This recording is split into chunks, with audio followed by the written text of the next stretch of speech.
Assalamu alaikum viewers and welcome back to my channel Study Law with Bushra.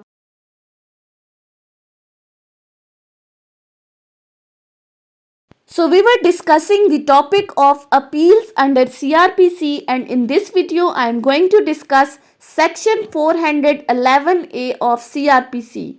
But before starting the discussion, I request you all to please subscribe to my channel and don't forget to press the bell icon for latest updates. Do share this video with your friends and don't forget to comment your feedback. So let's move towards the discussion. Section 411A of CRPC deals with the topic of appeals from sentences of High Court. कि high court अगर कोई sentence पास करती है तो उसकी appeal कहाँ पर जाएगी. मीन्स टू से कि ऐसे केसेस जिनका ट्रायल हाई कोर्ट करे उनकी अपील भी हाई कोर्ट में होगी, लेकिन वो किन सिचुएशंस के अंदर होगी, किन ग्राउंड्स के अंदर होगी, ये सेक्शन 411A हमें बताता है. अब सेक्शन 411A को हम देखें तो सेक्शन क्या कहता है. Accept in cases in which an appeal lies to Supreme Court under Article 185 of Constitution of Pakistan 1973 कि वो तमाम केसेस जिनमें अपील जो है वो सुप्रीम कोर्ट में लाई करती है आर्टिकल 185 के अंडर, उस तमाम को छोड़कर, यानी कि article 185 appellate jurisdiction of supreme court बताता है. अब उसमें जो बातें लिखी गई हैं ये सेक्शन कहता है उसको छोड़ के. अब appellate jurisdiction of supreme court क्या कहती है कि अपील जो है वो लाई करेगी to supreme court from the judgement, decrees and orders of the high court. अब किन सिचुएशन में, अगर हाई कोर्ट ने किसी अपील के अंदर या फिर किसी रिवीजन के अंदर किसी एक्विटल के ऑर्डर को रिवर्स किया है, मीन्स टू से कि उसने डेथ सेंटेंस को लाइफ इम्प्रिजनमेंट या लाइफ इम्प्रिजनमेंट को डेथ सेंटेंस में चेंज किया है, तो ऐसी सूरत में, या फिर दूसरी सिचुएशन जहां पर उसने हाई कोर्ट ने सेशन कोर्ट से कोई ट्रायल विड्रॉ करके अपने पास लाया है और बिल्कुल इसी तरह की सजाएं सुनाई है, मींस टू से लाइफ इम्प्रिजनमेंट या डेथ पेनल्टी की सजा सुनाई है, तो फिर अपील सुप्रीम कोर्ट में लाई करेगी. या फिर तीसरी situation, if the high court has imposed any punishment for the contempt of high court, अगर तो कंटेम्प्ट में हाई कोर्ट ने किसी पर्सन को कोई सजा सुनाई है तो फिर कंटेम्प्ट के केसेस में भी अपील लाई करेगी सुप्रीम कोर्ट में. लेकिन ये सेक्शन कहता है इस तमाम बातों को छोड़कर, आर्टिकल में जो चीज लिखी हुई है उससे हटकर, अब क्या कहता है, any person convicted on a trial held by High Court in the exercise of its criminal jurisdiction may appeal to the High Court. कि कोई भी ऐसा बंदा जिसको कन्विक्ट किया गया है ट्रायल में, किस ट्रायल में, जो कि हाई कोर्ट ने कंडक्ट किया है, उसमें अगर किसी बंदे को कन्विक्शन की सजा सुनाई है तो उसकी अपील फाइल कर सकते हैं हाई कोर्ट के अंदर. लेकिन इसके साथ लिखा है notwithstanding anything contained in section 418 और सेक्शन 423 और in the rules of the high court. अब उसको हम छोड़ देते हैं. सिंपली अभी तक पैराग्राफ 1 क्या कहता है कि वो तमाम केसेस जिनमें अपील सुप्रीम कोर्ट में लाई करती है उसको छोड़ के, यानी कि आर्टिकल 185 को छोड़ के, अगर हाई कोर्ट ने किसी बंदे को कन्विक्शन की सजा सुनाई है तो उसकी अपील हाई कोर्ट में होगी. लेकिन किन ग्राउंड्स पे होगी ये अब हम फर्दर डिस्कस करते हैं. Number 1, against the conviction on any ground of appeal which involves a matter of law. पहली सिचुएशन कि जहां पर मैटर ऑफ लॉ इन्वॉल्व है तो ऐसी सूरत में फिर हाई कोर्ट के ट्रायल की कन्विक्शन की अपील जो है वो हाई कोर्ट में जाएगी. Second situation, with the leave of appellate court. दूसरी बात क्या कहा है, लीव टू अपील. अब लीव टू अपील से क्या मुराद है कि कुछ केसेस में तो आप डायरेक्ट कोर्ट में अपील फाइल करते हो, लेकिन लीव टू अपील से क्या मुराद है, पहले आप कोर्ट में एप्लीकेशन देते हो और उनसे अलाउ करवाते हो खुद को कि वो आपको अपील के लिए अलाउ करे. मीन्स टू से कि आपने कोर्ट को इतना सेटिस्फाई करवाना है कि आपका केस जो है वो फिट है, वो सफिशिएंट है, उसकी रीजंस इतनी इनफ हैं कि इसमें अपील लाई करती है. तो अगर कोर्ट आपको अलाउ करती है तो फिर आप अपील फाइल करोगे. और second situation, upon the certificate of the judge who tried the case that it is a fit case for appeal, या फिर ट्रायल कोर्ट के जज ने आपको इस चीज का सर्टिफिकेट दे दिया है, उसने ये चीज सर्टिफाई कर दी है कि हाँ आपका जो केस है वो अपील के लिए फिट है, तो फिर आप अपील फाइल कर सकते हो. against the conviction on any ground of appeal which involves a matter of fact, mixed matter of fact, law and fact, or any ground which appears to the appellate court to be a sufficient ground of appeal।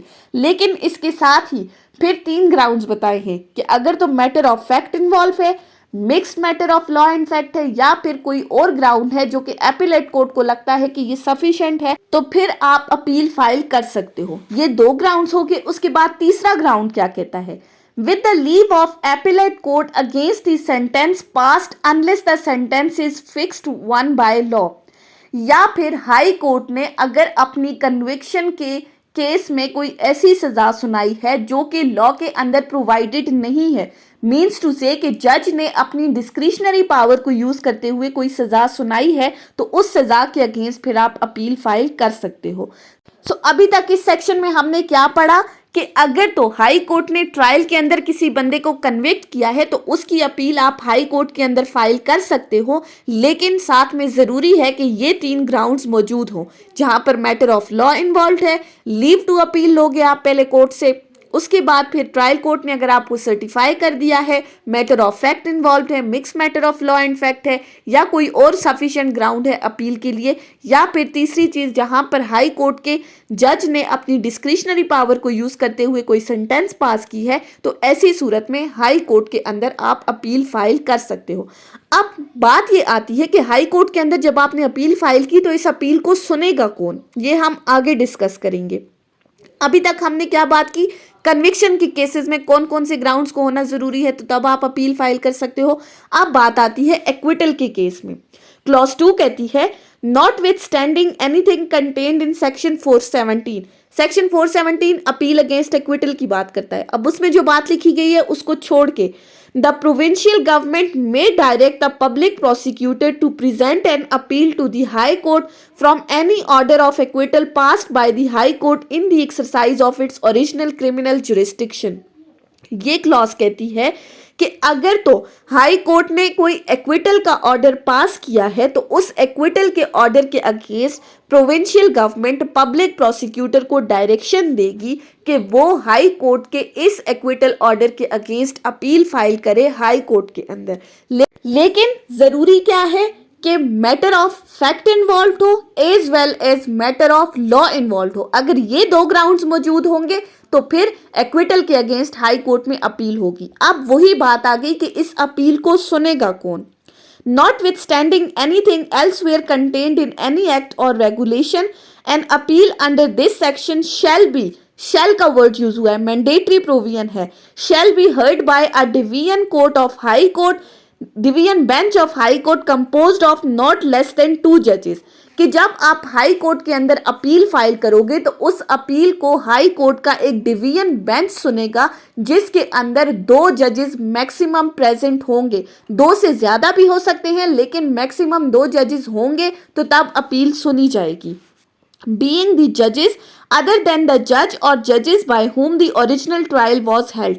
लेकिन ये जो division bench के जजेस होंगे इनमें वो जज involve नहीं होगा जिसने ट्रायल में किसी केस का फैसला सुनाया है, यानी कि जो ट्रायल में फैसला सुनाने वाला जज था उसको डिवीजन बेंच का हिस्सा नहीं बनाया जाएगा, उसके अलावा जजेस होंगे। And if the constitution of such a division court is impracticable, लेकिन अगर ये डिवीजन बेंच पूरा नहीं हो रहा, मीन्स टू से कि जजेस अवेलेबल नहीं है, तो फिर क्या होगा?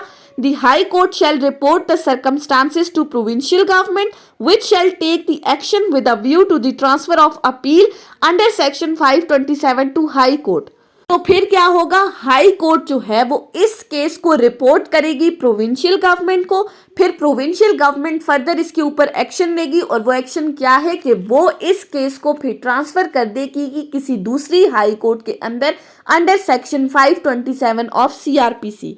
उसके बाद आ जाते हैं 4 क्लॉज के ऊपर। 4 क्लॉज क्या कहती है? Subject to such rule as may from time to time be made by Supreme Court in this behalf, and to such condition as the High Court may establish or require, an appeal shall lie to the Supreme Court from any order made on appeal under subsection 1 by Division Court of High Court, and where the High Court declares that the matter is a fit one for such appeal। अब हमने जो conviction की बात की थी कि division bench जो है वो कन्विक्शन के केसेस में अपील को सुनेगा। सो ये क्लॉज कहती है कि जहां पर डिवीजन बेंच के फैसले के खिलाफ अगर आपने अपील करनी है तो वो अपील लाई करेगी सुप्रीम कोर्ट के अंदर, लेकिन कंडीशन ये है कि वो डिवीजन बेंच इस चीज को सर्टिफाई कर दे, ये चीज क्लियर कर दे कि हाँ ये जो केस है ये फिट है अपील के लिए, तो फिर आप डिवीजन बेंच के फैसले के खिलाफ डायरेक्ट जा सकते हो सुप्रीम कोर्ट के अंदर।